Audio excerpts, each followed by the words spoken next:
Þessi þáttur áskriftaþáttur. Inni á sölvitryggva.is fá áskrifundur aðgengi að öllum útgefnum þáttum, aukaefni og nýjum þætti í hverri viku.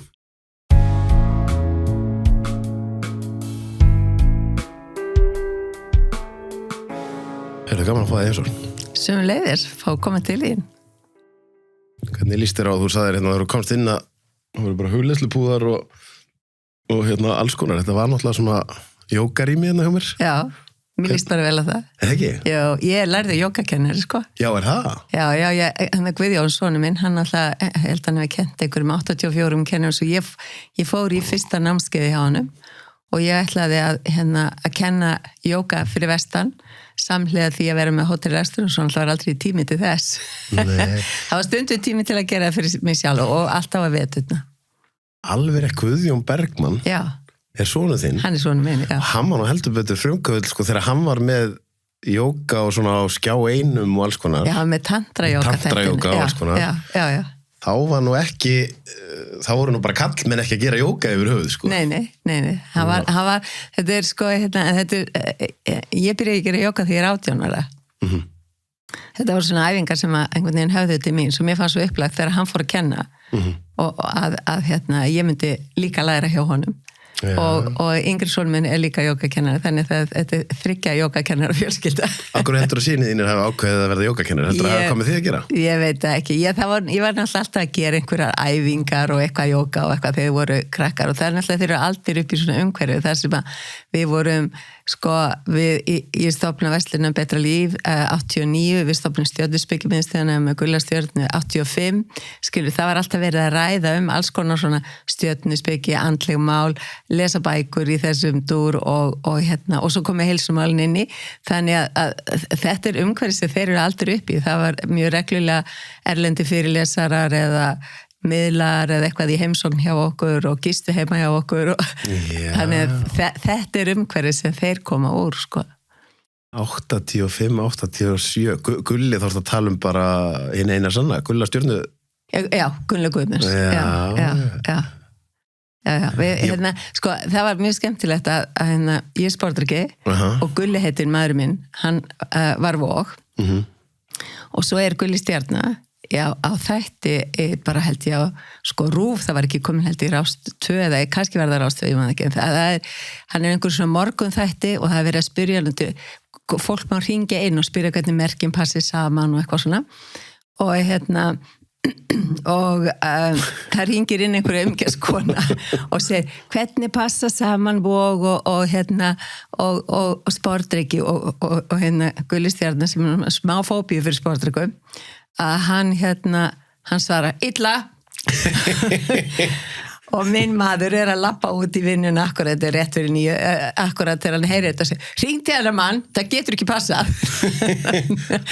þannig byrjaði samskipt okkur og við fórum á námskeið hjá Gulla Stjörnu og við vorum að gera kort fyrir alla í fjölskyldunni og við vorum að fletta öllum upp og við fórum aldrei neitt í mörg ár þarna eftir þess að vera með efemeri sem er svona bók þar svo getur svona séð helstu stjörnumerki sem að fólk í og þannig það voru allir analýseraðir í dællur. Já, á þann hátt sem hægt var að gera út frá efemeri svo ég náttúrulega búin að læra miklu meira síðan þá en þetta var skemmtilegt en svo voru við innur okkar náttúrulega aðeins að gera grína þess og við vorum einhvern tímann í veiðitúr með efemeris með okkur og þá kom einn inn og sagði já, ég sko naut í flægi og fiskur í Norðurá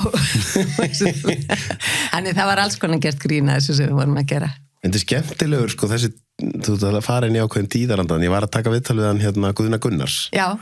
Og það var einmitt svona, þegar hann var að segja mér, sko, þegar hann að byrja með svona líkamsrækt og þú veist að það var nánast bara einhvern veginn, menn voru að lifta í laumi og þetta er svona öðruvísi, en maður upplifir samt eins og þetta svona innan gæsaleppa andlega, þú veist, eins og stjörnuspeki og jóga og þetta, að það sé svona ákveðin hluta þessu var svolítið með hippatímanum.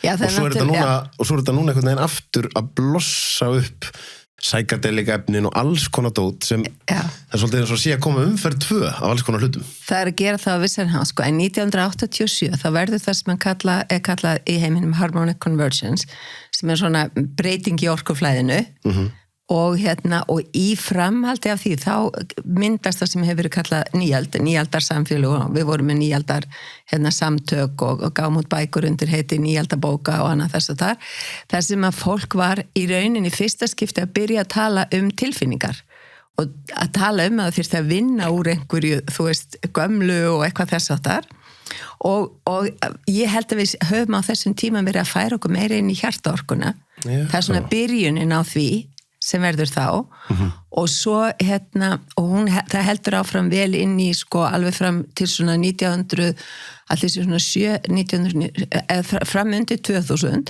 svo bara kemur peningæðuðin Akkúrat. Og þá gleymir fólk andlega þættinum því að það ætlar að græða svo mikið þar árið þú veist og svo alltaf þegar það verða svona einhverjir erfileikar þá leitar fólk í hið andlega af því að hið efnislega er ekki að fullnægja þörfum þess já, en þetta var þetta var mjög merkilegu tími sko og ég setti sko við gáum út bókina aldrei aftur meðvirkni eftir Melody Beatty á síðan tíma og mér minnir það hafi verið 92 ég er ekki alveg samt með það á hreinu en þá var ekkert orð til á íslensku yfir meðvirkni svo sem þýddi bókina hún fór í orðabók Háskólans og saman með þeim var þetta orð búið til annars var þegar fólk var að koma í búðina til mín og svona, þá var það bara átt einhverjar kóti bendis í bækur þú veist, það var Vá, þannig að þetta orð er náttúrulega ekkert svo lítið notað í dag Nei, og það við erum að tala sko að það er 30 ára gamalt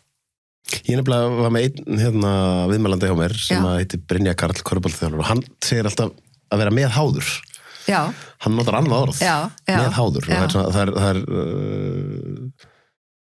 Bæði orðin virka sko Já, ég þau gera það sko Já, en maður er í rauninni meðháður eða meðvirkur virknin hjá manni er svo að maður hvað ég segja maður fylgir í rauninni hegðun þess sem er vandamálið að bleiki fíllinn fær að ráða Þannig að en þetta, mér finnst þetta merkilegt sko. En hvað með annað sko þegar að tala einmitt þetta allt sem er svona andlegt og þetta, þá er það náttúrulega mjög oft sem fólk fer inn á þessa braut út að það er í einhverju basli með sjálft sig og líka heilsa, þar að segja, það er yfirleitt ef orðum það þannig, ef að samfélagið er að segja við þig að þetta virki bara þú ert að gera svona og kaupa þetta og gera þetta og ef það virkar bara fyrir því og því líður vel þá vaknar ekkert allt í einu á einhverju mánudegi og í dag ætla ég að fara að skoða meðvirknina mína það er yfirleitt, þú glessir okkur vegg og þá ferð að leita lausna er þín, að því þú ert svo lengi búin að vera